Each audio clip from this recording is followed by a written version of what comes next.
Good evening, everybody.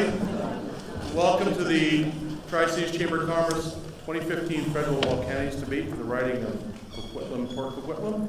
My name is Michael Hine. I'm the Executive Director for the Chamber of Commerce.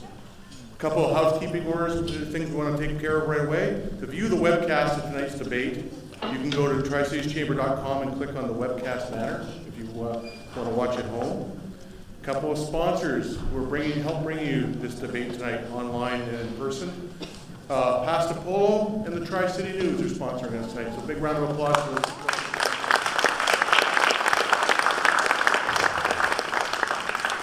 And a big thanks to Jeff Scott and Tri-Cities Community Television for broadcasting and providing the live feed. So thank you, Jeff. So without any further ado, I'm going to introduce your MC for tonight, because it's not going to be me. A longtime Chamber member and a member of the media, social media expert. Your MC for tonight is Mr. Dave Teixeira. Dave, come on out.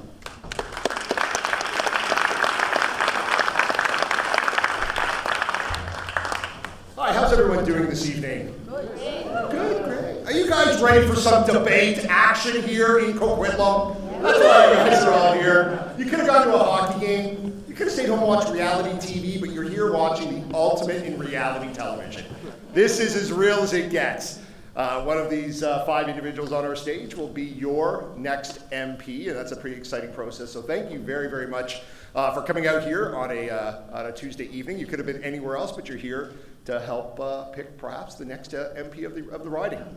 So with that in mind, let me ask you here, who here is truly undecided? You don't know who you're going to vote for on October 19th. Sorry, the lights are right in my eyes here. Let me look up here. I don't see any there. So I'd say maybe about 10-15% of the crowd. So for those folks, thank you very, very much. I also see a few young folks in the crowd, and I appreciate you being here, because a lot of times people say that the young folks are not voting in these elections, but I'd like to hope that you'll prove them wrong. So again, welcome. My name is Dave Teixeira. I'm very happy to be moderating this debate, and thank you to the Chamber for doing this. So the way tonight is going to work, once we get to the questions, the Chamber has about 5 questions that we'll be asking, and in between those questions, we'll also be taking questions from Pigeonhole. So those questions have been coming in for about the last week or 10 days or so from people all throughout the community. And we're going to take those questions and ask them. It doesn't mean we're going to take always the ones that are the #1 vote. Instead, we're trying to focus on questions that have to do with Chamber matters of business and economics, and of course also more localized issues here as well. So you'll have the opportunity to vote on that, and I strongly encourage you to do so. As well, we ask that you keep the applause to a minimum. After all the people have spoken, all the candidates have spoken, that would be the appropriate time. We do appreciate that. And again, please be kind to these guys. They have the courage to come up here and represent themselves and represent their parties, and certainly they should be appreciated, admired for that. So how the evening is going to work is, first we're going to bring on, it says right here, don't touch the microphone. First off, I'll read that. So what I'm going to do now is bring out all the candidates in the order that the signs are here. So our first candidate from the Libertarian Party, please welcome Louis Dolly. Sorry, I haven't practiced his name. I apologize. Louis, I apologize. From the Conservative Party of Canada, Douglas Horn.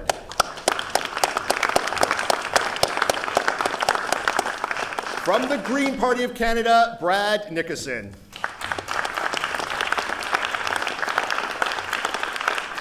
Your Liberal Party of Canada candidate is Ron McKinnon. And from the NDP, Sarah Norman.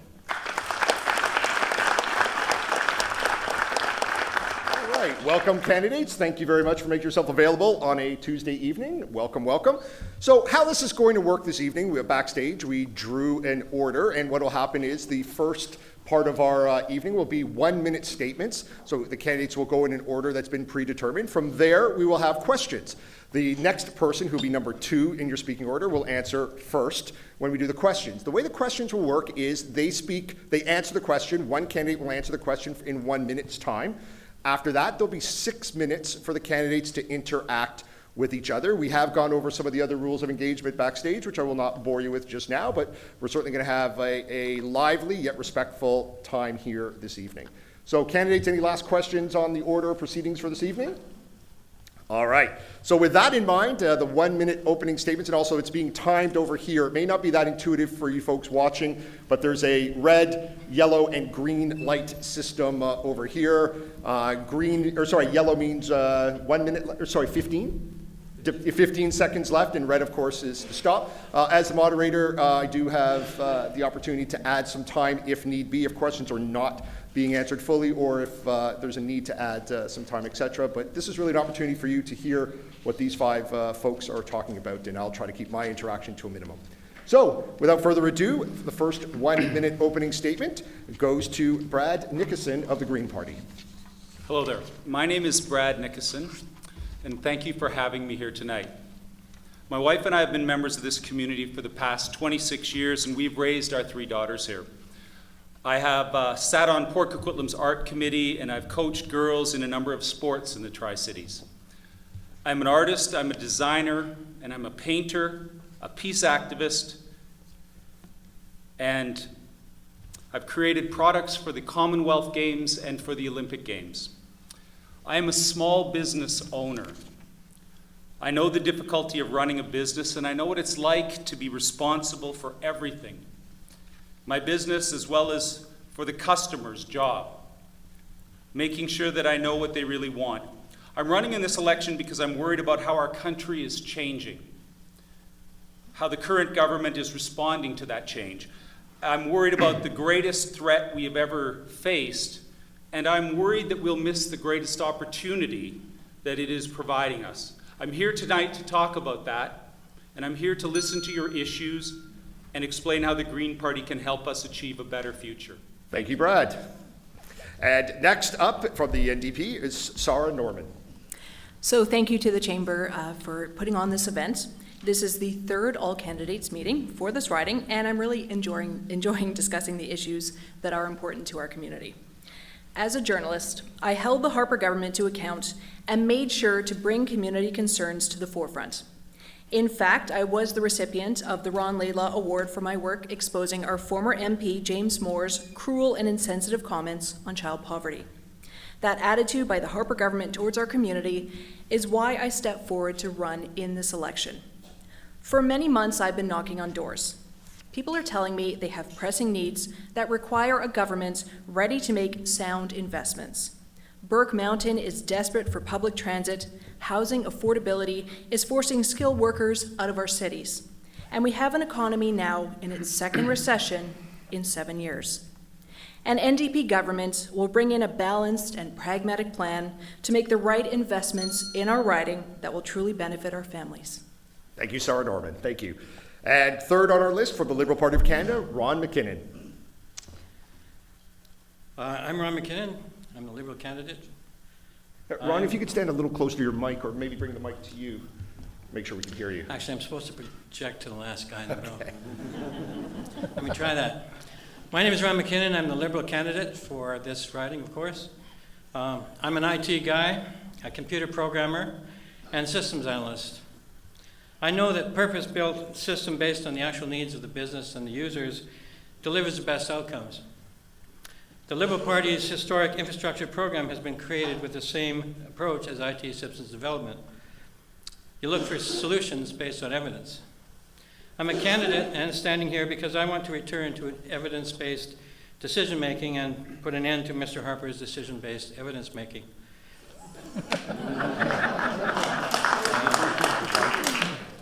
So I'm looking forward this evening to be able to share with you many aspects of our platform.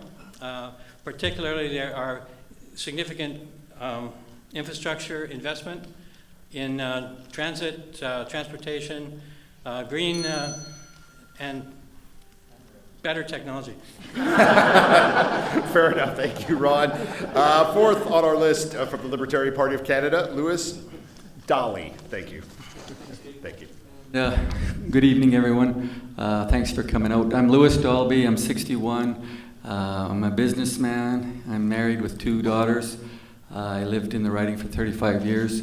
So I'm running for the Libertarian Party of Canada, and many people don't even know what the word means, libertarian. It's from the root word liberty, so we're the party that believes in a maximum of individual freedom and a minimum of government intrusion in people's lives. So smaller government, lower taxes, and more individual freedom, personal freedoms.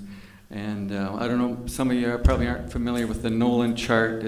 I got this sheet here, and it sort of categorizes us on the political map.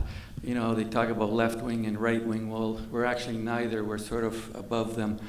And yeah, right at the top here, I like to say we're at the pinnacle of integrity, because I really believe our political philosophy is the most morally just, because it's based on absence of coercion.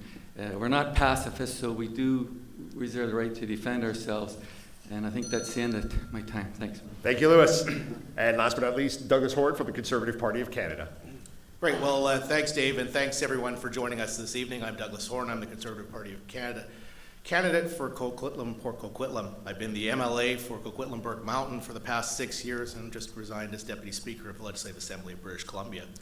I'd like to start by thanking James Moore for 15 years of incredible service for our area and really dedication to all of us in our community for some great work and collaborative work between all of our levels of government. You know, I think it's by working together at the different government levels that we actually get things done. It's about actually working as a team and making certain that the things that our local community require and need for the future are built and are ready and available for the citizens of this area. I look forward, I've worked very hard at the provincial level. I look forward to continuing to work hard for this area at the federal level, and I hope that I can count on your support. Thank you, Douglas. And those are your 5 candidates for this evening.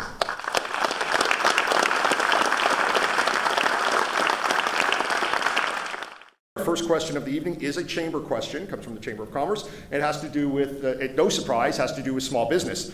So it goes as follows. Over 98% of businesses in Canada are considered small business with less than 100 employees. The chamber membership is overwhelmingly made up of small business under 100 employees. This is a 2-part question. What do you believe is the biggest issue facing small business in the Tri-Cities? And what will your party do to address this issue and help small businesses to thrive? So for all the candidates, it certainly can take it to a macro level, but we always want to try to bring the questions back to the folks here in the Coquitlam and Port Coquitlam areas. So I hope that helps. And Sarah, your 1 minute begins now. So a lot of the businesses in our community, they're facing issues with red tape. And the Harper government for 9 years has talked to us about how they're reducing red tape. But for them, that meant cutting public service, which means anyone who is called Service Canada or the Canada Revenue Agency will understand how frustrating it is to spend half a day on hold waiting for an actual person to talk to us. So the NDP government will reverse those cuts and make sure that businesses can get back to doing what they're meant to do, their business. Great. And of course, we will also lower small business tax because of course that is going to create a lot more jobs in our community and keep money right here in Coquitlam-Port Coquitlam as well. Great. And thank you, Sarah. And that'll open up to all 5 candidates for the next 6 minutes. Who goes first? Whoever talks first gets The it. Liberal Party wants Yeah, I'll to go first here. I just want to mention that I heard Michael Campbell, maybe many of you know Michael Campbell, he's a commentator on CKNW, and 8:30 on Saturday morning he has his comment, and he mentioned that the regulations in Canada cost people $11 billion, excess regulations. So that's one thing that the Libertarians would reduce drastically. Also, we would have much lower taxes. That would also facilitate more growth in the economy and prosperity. Okay, next. Yeah, it's however you guys want to jump in. The Liberal Party believes that, understands that small business is the backbone of our country and recognizes the problems with red tape, difficulty in finding skilled labor, and poor access to capital. Red tape is a whole other thing. I think we need more regulations about red tape. We will help SMEs to grow, and to secure funding, and innovate and create an environment that reduces barriers to their access. We will be reducing EI premiums, following through on budget 2015 commitments to lower the small business tax rate to 9%. We'll be introducing considerable investments for capital development and skills training for employees through the EI system and for people who actually don't qualify for federal funding for training, so that we can get a more educated, more trained workforce that's better able to adapt and contribute in a 21st century workforce. And when we talk about affordability, that's a really important point, because skilled workers in our communities, they're leaving because they can't afford to live here. So how are we going to retain skilled workers if they're not coming into our communities and they're just leaving? One of my business contacts, he was named 30 under 30 in the tech field. He came from Britain here, international award winner. He left after a year because it wasn't worth it for him to stay here. So that's a huge loss for our community, and that's happening every day. The NDP is going to introduce an affordable housing plan that's going to help solve that. We're going to reinvest in transit and infrastructure so we can make sure our cities actually work for us. One of the things that I think is most important to small businesses is taxes. And I think one of the things that we've faced here in the Tri-Cities, especially with the building of the Evergreen line, is the increase in the property values, which has really spiked the property taxes, especially in the local area here. It's working with businesses and working with levels of government to address specific issues like this that's important. Red tape is also a significant issue, and an issue that's been recognized by our government. Better harmonization between the levels of government is also something that's very, very important. It's something we've been working on for a long time. Is also putting in legislation and policy in place so that basically, going back to your point, government can be accessed more easily. Obviously, we live in a technology world today that you can access many, many things on the internet. So basically making certain that more and more services are available from government on the internet is very, very important, something this government's worked very hard at and something this government's worked to move forward. It's one of the things that's the most important thing that I think, and going back to taxes, it's the payroll taxes that really do kill jobs, and it's something that both the NDP and the Liberals have talked about when it comes to increases to AEI benefits, when it comes to increases to CPP benefits. Not only does that make it difficult for the employees themselves who will actually take home less pay, but basically for employers themselves, it makes it much more difficult for them to hire more people. For small businesses especially, it makes it very, very difficult to ensure that we continue to build jobs, continue to grow the economy. Small business represents a huge amount of our economy. It represents a huge number of jobs in British Columbia and in Canada, and it's something that we need to continue to embrace and make certain that we make it simpler for small businesses to be able to operate and make it simpler for them to do the work that they need to do in order to flourish. So just to clarify, the NDP is not raising payroll taxes. Well, that's one thing. And second, Sarah, the Harper with all government. respect, did your leader not say that he was going to review in the first 6 months the CPP? And he was going to basically reduce the year to basically qualify back to 65. And so how is he going to pay for that if he's not increasing He's CPP going to pay for benefits? that by increasing corporate tax 2%, which is actually lower Everything. than You the can't pay for average of the everything by Harper increasing government corporate over the taxes. last 9 years. And when you talk about property can't keep taxes, making actually, spending we have promises. a Harper government now who has actually handed down so many things and so many responsibilities that our property taxes have to go up because municipalities are responsible for so many different areas. We need an NDP government. You can hold your applause to the end. I promise I'll give you ample time to applaud at the end of this. So we need an NDP government that's going to come to the table and be a strong partner with all municipalities. Well, we need to continue to basically make certain to how we're going to pay for all of the things that you keep promising. You can't say we're going to pay for the CPP this way. There's $8 billion worth of spending that the NDP has announced, which you're not telling people how you're paying for. And the difficulty is you can say that we're not going to do this and we're not going to do that. Well, what are you going to do? How are We're you going going to get pay more for the $8 people billion working. worth of work? We're going to make It's sure not all that about more corporate money taxes. stays in our communities. And Hey, that's going to help. Brad, you're trying to jump in. Let's add a couple seconds to the clock here. And Brad, if you want to do about a 20-second statement if you need. The Green Party sees this kind of teeter-tottering that we are all witnessing here as going to be a threat to our future. We've been taught by one government to beat up another government, and when they get the chance, they're going to try to beat up the other government, and we are all in the middle of that.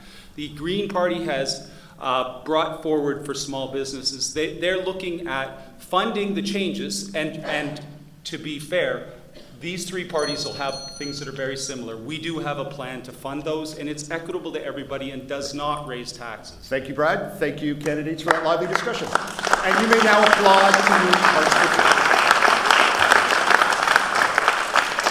All right, we're going to go to our first pigeonhole question here, if the technology will allow me. And this, of course, is very timely as of yesterday's announcement. So the question is very simply, does your party support the TPP,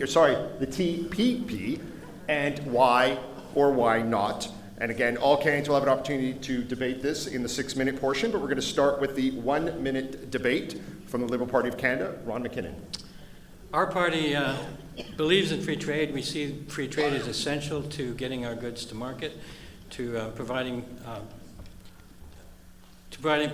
employment for Canadians. As far as the TPP itself, the details are not yet known. Whether to support it or oppose it, I think will depend on what the details actually are. We're waiting until we get the text so we know what we're accepting or rejecting before we make that decision. But in principle, we do believe in free trade. We do believe in getting our goods to market and making Canadians, Canada is an exporting country. We need to get our goods into foreign markets, and that's going to be good for us all. Okay. And just to make sure, Ron, you finish your 1-minute statement then? Oh, please. Very kind for the other candidates. In Brad, principle, the Green Party completely will stand against these kind of trade deals that are secretive, and we have absolutely no idea what's going to happen within them. It's very important that we are transparent with our trade and how things are going to work. And we are seeing all sorts of legislation that is making us wonder what we are doing is illegal or legal in our lives and in our homes. We have to start having transparent and open discussions, one issue at a time. Right now we have a situation where the dairy farmers are going to be compensated for this particular deal, allowing milk to come into our country that is not under the same standards that we have, and they're going to be compensated for billions of dollars, the dairy farmers. This is far too complicated if we're doing these kind of deals in secret. We need to know what's in the deals, and we need to make sure that we have a strategy going forward that shows us all what's happening in our country. Why is it secret? Why should we have secrets? I trust you to know. I hope that you trust me to know as well. Brad, with all due respect, you in one sentence you say that you don't know what's in the deal, and in the second sentence you say that we don't know about milk and whether or not it'll be to the same standard. If you don't know what's in the deal, how do you know whether the standards for milk will be the same? You know, Canada is a trading nation. Canada has been built as a trading nation. And basically, our economy is built and thrives, and jobs are created by our ability to access global markets. This government has moved from 14 international trade deals to now 51. And the TPP is a very, very important one when it comes to the access to the markets that it gives us. It's a new trade deal. It is something that really is the future, and it is something that will create economic growth, economic benefit, and significant jobs in Canada for a long time. And that's why so many organizations in the agricultural sector and in many, many other sectors throughout Canada are applauding the fact that we've now completed that deal and it's moving forward. Here's the problem with that. Yeah, I was actually just going to say, one of the rules is if you address another candidate, so please, Brad, you have a moment to respond. Are there any, you are absolutely right, part of that deal has been released. Are there any parts of the deal that nobody has seen yet? The full deal requires the ratification of the Parliament. And so the full So deal yes, will be there are parts of it that the nobody knows Parliament, anything and about. basically, we will basically debate the entire deal. There's nothing to be secretive about it. It's going to be ratified by the Parliament of Canada, and whoever the people in this room and the people of our community choose to represent them will be involved at Parliament and basically have a full and be able to review it in its complete detail. And that's the thing. To be against something when you don't understand what you're against, I just don't understand it. But It's just the wrong way to do it. And sorry, But the Norman, Harper government has admitted this is going to be damaging for our economy. They're putting No, they $5 haven't. billion. That's absolutely not true. That is absolutely Please, true. audience. They're putting $5 billion into the dairy and auto sector. If that was not going to $1 be billion damaging into to the those auto sector. sectors, I'm sorry, Doug, can I finish? If that was not going to be damaging to those sectors, why would the Harper government have to put $5 billion? Those numbers aren't correct. No, it's $1 billion to the $4.3 auto billion sector for the dairy $1.5 to the industry dairy and sector. $1 billion for the auto industry. So it's actually 5.3. You're right. Those numbers aren't quite correct. That's what I said. Lewis, you had your hand at one point, please. Yeah, I just wanted to mention, libertarians are in favor of free trade. This deal is, I don't think it's free trade. It's a very complicated deal, but it's probably freer trade, so we're in favor of it. And we're in favor of eliminating the marketing boards and the supply management system, and apparently it costs the average Canadian family $300 a year because of these supply management systems. And just to clarify, the NDP is not against trade deals. That's not what's happening here. We're taking a principled stand on this because it is not going to be good So what for two trade very deals- important sectors. So what The trade deal NDP do you actually support? We supported the South Korea agreement because that was good for Canada. We cannot support a trade deal that is not going to be good for Canada. I think the key here is, as Brad said, the bulk of this trade deal is secret. We don't know what we're dealing with at this point. And until we know what we're dealing with, we can't judge it. But what we do know is that it is going to damage two important sectors. We don't know that. We've heard rumors to that effect. But Well, we no, don't the know Harper that until government we see the is text of the admitting it. The document. Harper government is admitting it by subsidizing two important industries. And that is going to risk a lot of jobs. The other thing about that, we saw... Are they admitting it, or are they trying to buy votes for the election? Well, the other thing about the Harper government is that in Newfoundland, they agreed to subsidize fisheries, and that was under the CETA deal. So they agreed to that, and then they reneged on that. So how can we trust now that the Harper government isn't going to renege on this subsidy and just leave dairy farmers and the auto sector to sink? Doug, if you wish to respond, and then Sure, well, Brad. I think our record stands for itself. We made 106 promises. We made 106 promises in the last election. We made 107 promises in the last election and kept 106 of them. The only one that we didn't was to do with adult fitness. So our record is very clear when it comes to keeping promises. Our government keeps Would its that promises. be, I'm sorry, and does would that be the record that put us in the trade second deal- recession in 7 years? Great, And would Brad? that be the record that So- lost so the end- so the- 400,000 Sorry, guys, I'd like to have manufacturing Brad jobs? jump in. He's been patient. We want to stop some of the ping-ponging here. Brad? I think what's at issue is the trade deal helps very, very large businesses at the expense of the rest of the people who do not have any idea how it's going to affect them. And that's the problem with the secretiveness of this. Small businesses have been totally left out and in the dark of this. Regular people have been left out and in the dark. And how can we run our businesses that way? Great. And so thank you for that. Just to put a fine point on it as a show of hands, so that way we're crystal clear on the question. So does your party support, as we know it, I'll add that in because I could already see that could come up with a problem, as we know it, the TPP? Yes? Yes. No? Unsure? It's not a yes/no question. Wish to see more information? Yes. There we go. Okay. There you go. Those are your candidate answers on that particular question. All right. And I almost think Douglas's question or point about adult fitness was directed at me. So I'm not going to take that too personal. I won't hold that against We're him. almost there, actually, so we'll make sure that we do it short. All right, let's move on to our third question of the evening, and this is a chamber question. Starting off will be Louis Dalby from the Libertarian Party of Canada, and the question is as follows.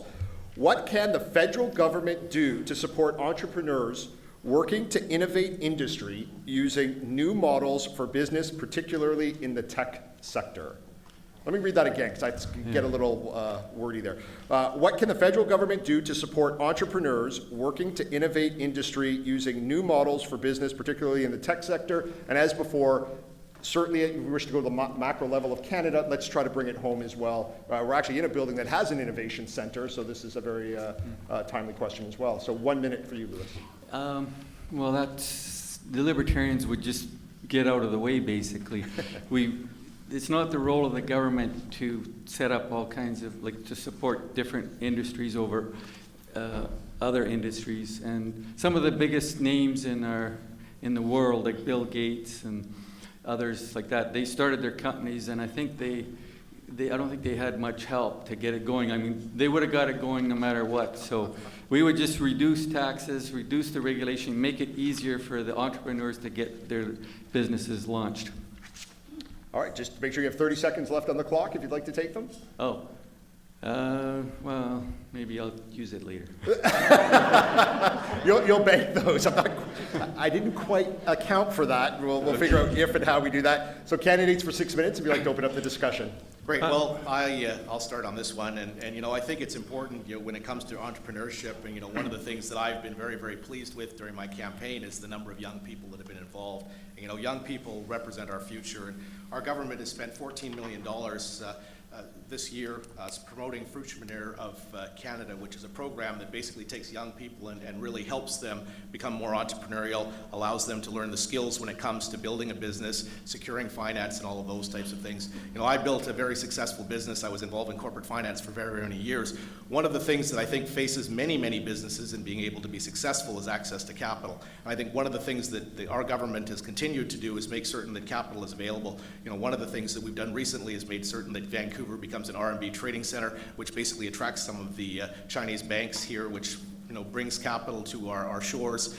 It's about making certain that we have more capital available for small business and making certain that we promote technology more. There was a very, very good incubator that's in downtown Vancouver. It's put huge amounts of money from China into local businesses, and it's these types of things that government can do in the movement of capital and making certain that the capital is available to these small companies that really do grow these, create jobs, and really create the benefits that we need for the future. And one when of we're the things talking that about, have happened, excuse me, Sarah, sorry, I apologize. One of the things that happens is we have all these boutique taxes and things like that, and what we're failing to do is help innovate in a much larger way. A greater number of people. One of the things that the Green Party is promoting to do, because what we want to do is lift everyone, not just little bits of sectors, because we know that people will invest. They will put money into things. They will invest themselves. We don't want to just make other nations rich. We want to create capital for ourselves so that we can invest in things as well. So one of the things we would like to do is take 1 point of the GST, and what we'll do is we will create a fund that creates a fund for infrastructure so that people can draw upon it. That's about $6.4 billion a year that communities working together with the provinces, with the government, can find ways to inject that into our communities so that we can invest in these things ourselves and not always be dependent on other nations to bring their money to us. We can do this, but we have to change the way we're thinking a little bit. That's all I ask. so when we're talking about youth workers and youth entrepreneurs, a lot of people that I've talked to in my age group, I'm in my 30s, they go into entrepreneurial ventures because they can't find jobs. This is their only choice. They feel they have no other choice than to start something themselves, and it takes a long time for them to get up and running. They're also graduating with an incredible amount of debt. So they're putting themselves in a situation that's very risky, and government hasn't stood up and made sure that there are jobs for them as they graduate. An NDP government is going to make sure that we invest in innovation and research and development, and make sure that companies can get the machinery they need, the technology they need, that's going to create actual jobs. The Liberal Party, as part of our infrastructure investment into Canada and in Canadians, we're going to provide significant funding for business incubators and accelerators, as well as new funding for IRAP, which is Industrial Research Assistance Programs through National Research Council, to help bring new technologies to market and help connect people with venture capital. We also feel that Canada's natural resource sectors can be world leaders in innovation and sustainability. We intend to contribute $200 million a year to help them innovate, to train skilled labor. We also plan to solicit investments from around the world to invest in our clean technologies and promote clean technologies in general. We feel that the environmentally sustainable technologies, and we're on board with this, environmentally sustainable technologies are key to our future and key to our innovation in the future and our prosperity. And that's exactly right. We have environmental industries right here in Vancouver, and actually a really big one. But we're not taking that and using it in our own country. So there's things like solar panels, wind power, tide power, that we innovate here in the country in Vancouver and export but don't use. So the NDP has plans to make sure that we can all upgrade buildings and governments, houses, and make sure we're energy efficient, and that's going to, again, create more jobs in our community, and it's going to keep money here in BC. So it's interesting, so we create solar panels and other products here in Vancouver and export them other places. So perhaps a trade protocol so that we can have access to those markets might actually be helpful.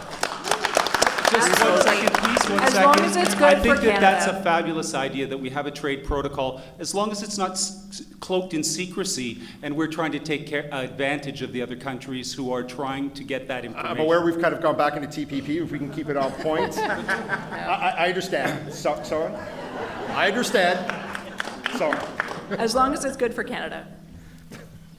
I think we all agree that we all want to do what's good for Canada. There's no dispute there. I just wanted to mention that all these programs require money, and the government doesn't have any money, so they're only going to get it through borrowing more money, which we have a huge debt already, or they're going to tax the people. And so I think the welfare state in Europe is starting to crumble. They got youth unemployment of 25%. Sarah was talking about we got a lot of unemployed youth people. Well, it's when you strangle the economy with high taxes and huge debt, that's when you get really high youth unemployment. all right, I'd like to thank the candidates for that lively chatter is dead. Thank you so much.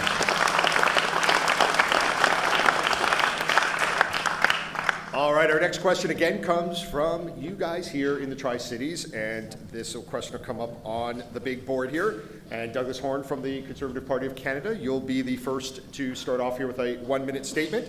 And that question is, do you support reinstating the long-form census? Why or why not? And your 1 minute begins now. Sure. Well, I think the question goes down to more, do you want to force people to fill out the long-form census form? Because that's really what the other parties will say.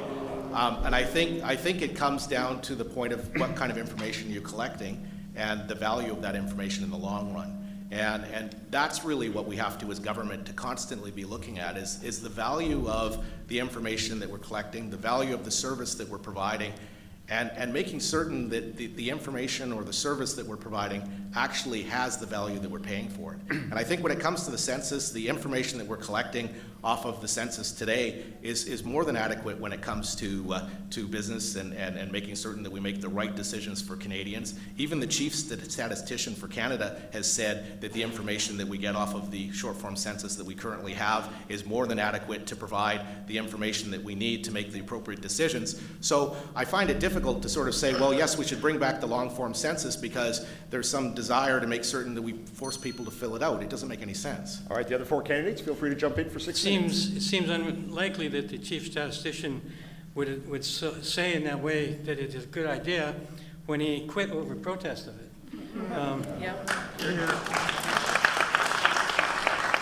For the Liberal Party, the answer to this question is yes. The longer answer is OMG yes. Fundamentally, we have to have good information to make good decisions. And this, along with things like unmuzzling our scientists and giving us, and letting our Folks, please from the audience to please keep the applause. I appreciate it. You can do it at the end all you like, I promise. unmuzzling our scientists and let our public servants speak truth to power are all essential to us getting good information into the halls where where decisions are being made, so that we can make good decisions based on good evidence. We won't always make good decisions, but at least we'll have good. We won't be able to blame bad evidence or bad information for them. I Sorry, think that there's a Brad, I'm pattern actually that gonna- we're starting to see. And again, Sarah, I apologize. Just want to make this point. We're starting to see a pattern, which is we're just not going to give anybody information. Let's just not give anybody information and we'll move forward. We have to start being a much more open country. We need that kind of information to make the decisions that that our other parties need to be able to question the things that are happening. We need that information in businesses to make good decisions for ourselves in the long term. It is not a big expense. It is something that's vital to many people. But Now, Brad, sorry, I'm with all actually due gonna- respect, Douglas, please. Actually, Sorry, go ahead. Yeah, you know, the Federation of Canadian Municipalities has urged that we bring back the census. We have very, very small towns in Saskatchewan that, according to Canada, now doesn't exist because we don't do the census. So how can we know what's going on in our country when we don't actually even know how many people live in our cities, how many people are moving around, That's just what their not true. jobs are? That's It is just true. not There true. was, it You know, is very true. No, it's not true. And the fact of the matter is the participation rate in the household survey, which is similar to the long-form census, is actually higher than the long-form census was. Basically, as I said at the beginning, all you and Ron are talking about is basically penalizing people for not filling out the long form. We already have the household survey. The household survey actually asks many of the questions, almost all of the questions, that the long-form census asks. The only difference is we no longer penalize and require people by law to fill it out. Exactly. And the fact of the matter is we get So we don't as know. good a participation rate as we got in the past. The So- long form, the household survey is statistically invalid because it's self-selected. And statistically, it's crap. We cannot make decisions based on that information. It costs us more money to collect that data, and we get less value out of it. This is well documented by many scientific papers, many people who are in the business of forecasting, you know, deciding where to put buildings, where to put businesses, where to innovate, because they don't have the information that they can trust. Because the short form census, augmented by the household survey, just does not give them information they can rely upon. We have a government now that is limiting information to the nth degree. We don't know what climate science is because we've really let go of all our climate scientists and muzzled the ones that remain. That's not true. We published 4,000 Please don't comment peer to the crowd reviews. like that. Please, we want these 4,000 guys to peer talk. reviews were published in the last year. So, you know, to say you've muzzled your scientists, but basically they published 4,000 peer reviews is just not, you know, it's just not The consistent Science with reality. Union has come out and said that is the case. A handful of people who worked for the Not a government handful of have come people. out and said that. And When the you have media s- has reported. When and you have blown it out of scientists proportion. picketing We're Parliament talking about the Hill, long form census, so I Thank just you, wanted Louis. to I was mention the just about to say. libertarians, of course, were not in favor of forcing people to fill out a long form census. It's one of the good things the conservatives did. I mean, if it's so valuable, why don't they pay people to fill it out, or let private companies, you know, Because do I think it? that would cost a And lot how of money. are you going Louis. to get accurate information if you're going to force people to fill out a form? And they ask you silly questions like how many toilets do you have and stuff like that. So I'm happy it's Our abolished. country only works if we cooperate together. And when we have divisive forces that are trying to make information secretive, we begin to fall apart. And I think that we're beginning to see it, even in some of the people who are clapping for some people and some of the people who are jeering for people. We're starting to see this fraying of our society.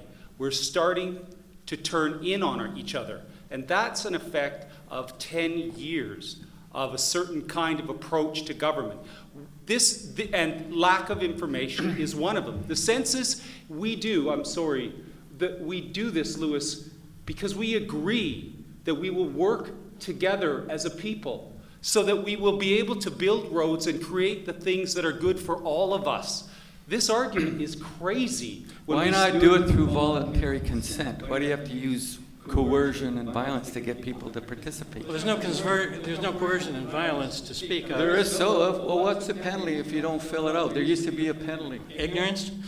They used to threaten to throw you in jail. They would threaten. I don't know if they actually ever sent people to jail. The trouble with asking people to do this is, and self-select, is you get useless data. You need to have statistically appropriate data sets. You need to get data For all the big government programs, which we don't need. All right, so to put a fine point on it, as we've done before with a show of hands, do you support reinstating the long form census? Yes? No. And for the third one, something else. Don't put your hand up twice. There you go. Those are your candidate responses, folks. Thank you.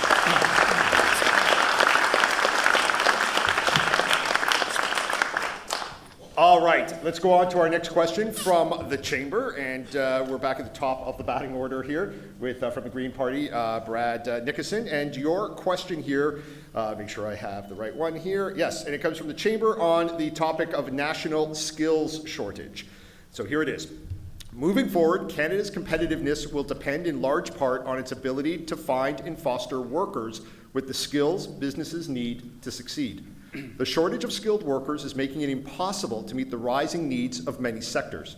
What role do you believe immigration plays in filling the national skills gap? And you have 1 minute. Could we get a longer question? Yes, I'm working on that here as well. In all seriousness, if you need me to reread a part of it, would you like me to reread anyone? I think the question is how do immigrants, just tell me the last little bit again. Sure. The shortage of skilled workers is making it impossible to meet the rising needs of many sectors. What role do you believe immigration plays in filling the national skills gap? I think that immigration plays a very, very important, and this is the Green Party's position, I believe, that it's important that we bring and welcome Canadians into our country, because we're at a point in our country where if not already, very soon, we're going to have to use immigration to fill all of our new jobs as we grow. So we're going to have to find a way to bring people in. But what we have is a temporary foreign worker program that fills jobs in a way that's taking advantage of people who are coming from afar. We're taking advantage of them in a way that they can have their opportunity revoked from them at any time. It's true, the businesses aren't all going to work that way, but that threat is upon them, and they are very worried about how that works. At the very same time, we have an express system where people who have very high skills and meet the oh, I'm sorry. All right, and for the remaining 6 minutes, of course, this is what role do you believe immigration plays in filling the national skills gap? I think immigration fills a very important role in filling the skills gap. As it only does part of the job, part of the job must be to ensure that Canadians who are already here are trained and able to move into new technologies and new areas. But that's not going to be enough. We are growing and our population is aging. We do need young people to help pay for our pensions. But we do need immigrants to come. Temporary foreign workers are an important source of that, but we must avoid the exploitation that Brad mentioned, and we must ensure that people who come here as temporary foreign workers or as students have a path to citizenship. We bring them here, they work to help build our country. They need to be able to be a part of that on an ongoing basis. So I think it's very important, and I think it's essential that we continue to do this. So that's a fairness concept, which is very important to who we are as people, making sure that those people who come here have a fair chance to live a good life as well. But as it is right now, we're leaving people hanging all over the place. As I was about to finish, so I'm going to take my moment here, and I'm going to finish it. We are leaving people who have a lot of degrees and things. We bring them into our country, but we're leaving them without a chance to work because they don't qualify just yet. They've got to jump through a bunch more hoops. That's not fair. Our entire immigration approach is not fair, and we are much better people than that. Well, that's why we've actually changed that, because you're exactly right, Brett. That's exactly what we did in the past. We basically said, come to Canada. We let people believe that their credentials would indeed be recognized. We let them believe that they would have jobs within the sectors that they were in. And because of that, many came here and became, very disgruntled about the fact that they couldn't, work in the areas that they got. We now spend a lot more money on settlement. We actually have foreign settlement offices which allow basically people to understand the work that they're going to need to do to make certain that their credentials are recognized. We've doubled our support for credential loans so that we now basically allow up for 20,000 foreign credential loans to basically supplement the training so that they can indeed have the credentials recognized and get the additional training that they do need to make certain that happens. But we need to continue to work with immigrants to make certain, because they do play a very, very important part and a very, very important role. My own father-in-law was the Associate Dean of Medicine at the University of St. Petersburg in Russia. He came to Canada. He was their leading expert in Russia on treatment of radiation poisoning. He could never practice medicine here because, of course, his credentials were never recognized. We need to continue to work with many of the bodies, with the professional bodies as well, to continue to make certain that foreign credentials can be recognized. We had a situation with our physicians and surgeons where they wouldn't even recognize a doctor that was graduated from the University of Manchester. There's got to be some work that we work together to make certain that these credentials are recognized. There's got to be Sorry. a wide, so Sorry, long Brad? process. Brad, if I could have But the Harper even government- better. Okay. Thanks. Sorry, Dave. But the Harper government hasn't acted on that. Yes, I've talked we to have. plenty These of are- these are people things that in we've our already community. done, Sarah. Absolutely not. I've talked to plenty of people in our community who are skilled But that's surgeons, just not true. What who you're are saying is doctors, just not true. who These are could be things that are helping happening fill today. the gap. Douglas, we let her talk. Thank you. Thank you. Go ahead, Sarah. So I've talked to plenty of people right here in our community who are skilled surgeons, who are skilled doctors, family doctors, who could be helping fill the gap of people who don't have family doctors, but we're not letting them work. And the Harper government hasn't been letting them work. And they're frustrated because they've gone through all of the channels that the Harper government has put out, and they still aren't working. But you see, it just shows a fundamental lack of understanding of how the process works by saying that. Basically, the College of Physicians and Surgeons basically allows people to practice in British Columbia, and that works across the country. When it comes to medical doctors, and I just said myself that we have to work very, very hard to make certain that credentials that should be recognized in Canada are indeed recognized. And that's one of the things that we really do need to work on. But as I say, we now have settlement officers abroad, things that we have actually today. So your statement that's saying, well, we're not doing it is simply not true. Today, we have settlement officers abroad, which we never had before, that basically go through with prospective immigrants and say, these are the things that will be accepted, these are the things that won't, this is how you'll have to upgrade your skills, these are the things you'll have to go to, and the things that you'll have to do in order to make certain that you But can we work in have your people- profession. We And seem so to have got people off come topic here here with their onto- eyes Sorry. open. And that's Sorry. the thing, that's what's important Sorry, for people that respond. are coming here, is they need to understand whether or not they'll be able to work in We their have profession. people who have already come here under the Harper government who were promised they could work, and we're not letting them work. So it's not a fundamental misunderstanding. It is a reality of the situation people are facing right here in our community, and the fact that we do have a crisis in people not being able to find a medical doctor, that I agree people with right that. here in the That's why community we've could actually help done fill. things to fix it, and that's why we'll continue to do things Then why to are these fix it. people not working? Why have we not kept their promise? And why has the Harper government decreased See, investment? I don't think the problem with the question here is about credentials recognition. It's about whether immigrants Sorry, Rob, are do you mind important if to I help finish, actually? our economy. So why has the Harper government decreased immigration for skilled workers and increased investment? That's just not true either. It is. In 2009, the Liberals and the Harper government voted to decrease the amount of skilled workers we bring into Canada, and they increased the amount of investor immigrants we brought. Let's not tar the Liberals with too many brushes here. Ladies and gentlemen, those are your answers from your candidates. Thank you.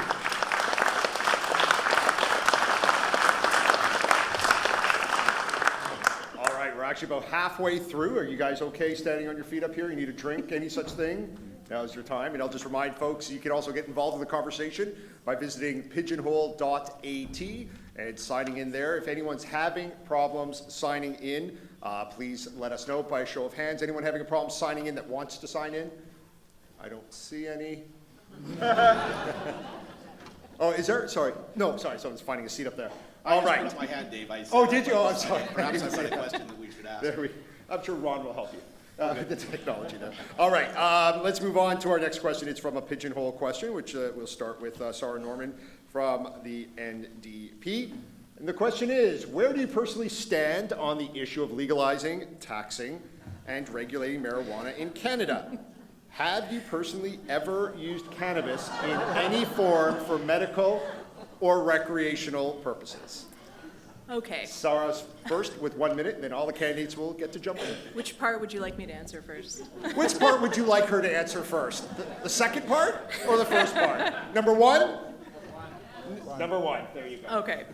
So the NDP government, we want to decriminalize marijuana. And the reason we want to decriminalize is it's going to be a lot quicker than legalizing marijuana.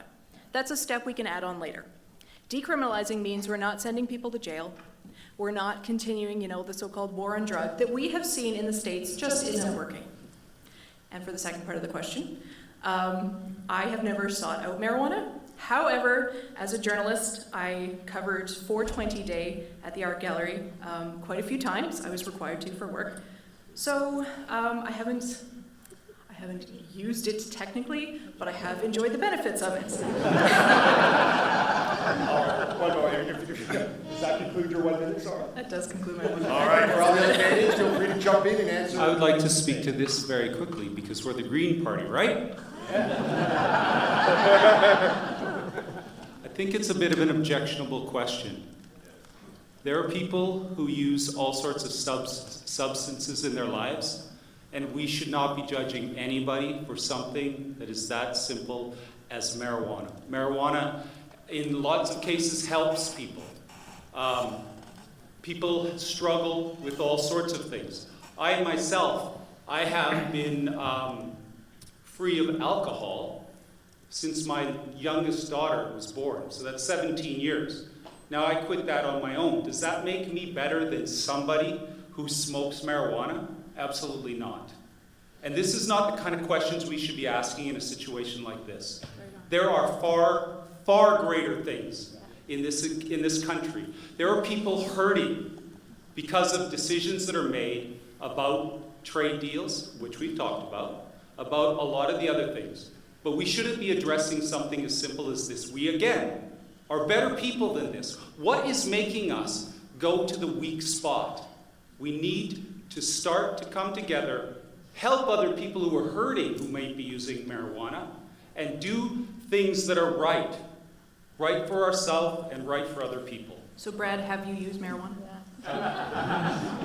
I'm not even going to try to answer that. And just to be clear, all the questions asked this evening, especially ones on Pigeonhole, do come from the citizens, and this has been a fairly large issue in some campaigns here. So I find perhaps the last part a little bit objectionable, and you may answer or not answer, but it has been an issue, especially here in the Vancouver area with dispensaries, etc. And that's why the question, I believe, has been answered. And I appreciate your honesty and your opinion on this. But the other I'll answer the question. I will answer the question. So I quit drinking 18 years ago. I once used marijuana when I was 17 years old. Oh my goodness, what a horrible person I am. What could I ever become? I would disagree with Brad in the sense that it is a legitimate question. It's an important question because we have many members of our population with criminal records going to jail, affecting their futures because of this law. We believe that decriminalization is not enough because you can't get the same level of control and regulation as you can with legalization.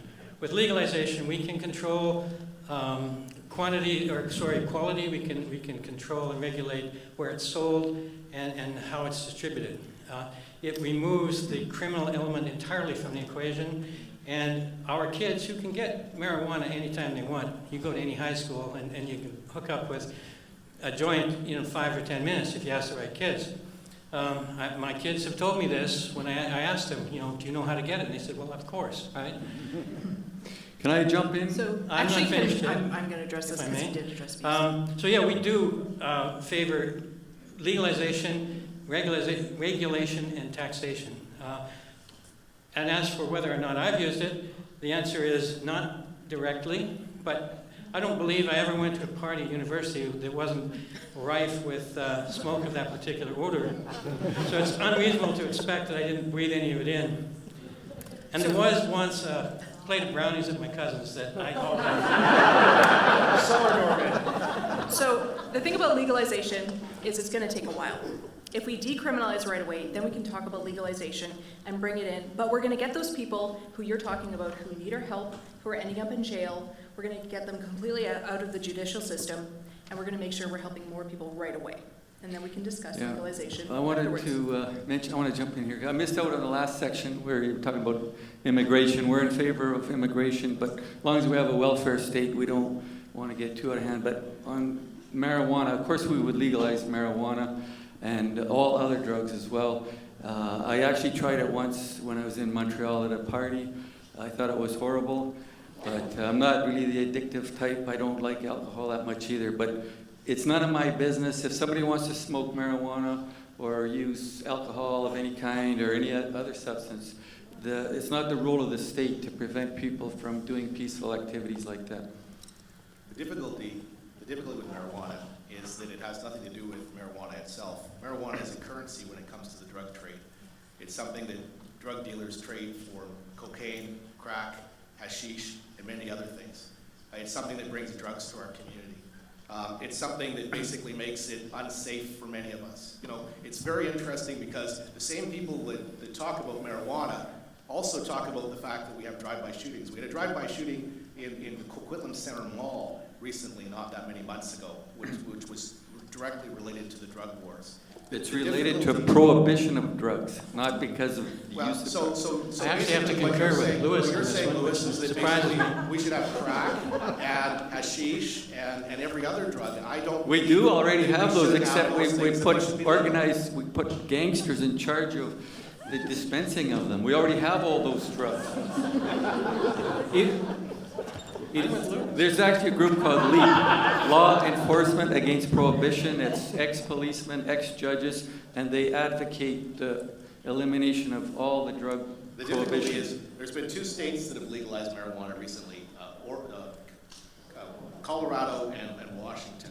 I sat as the chair of the Intergovernmental Relations Committee for the Council of State Governments for the United States, and basically spoke with both the governors of Colorado and Washington in July, both of which are having great difficulties when it comes to the legalization of marijuana for exactly the reasons I All just right. mentioned. Before we get to the applause, which I know there should be lots, let's just put a fine point on this, and we'll give you 3 options on this: decriminalization, legalization, or keep the laws as they are, I suppose. So, if those of you on the stage who are for the decriminalization of marijuana, Can we do both? no. Yeah, technically, yeah. Well, yeah, so as a first stage, perhaps, but for those of you who are for the legalization of marijuana, and for okay, and those are against the legalization of marijuana. All right, thank you very much. Those are your answers from your candidates.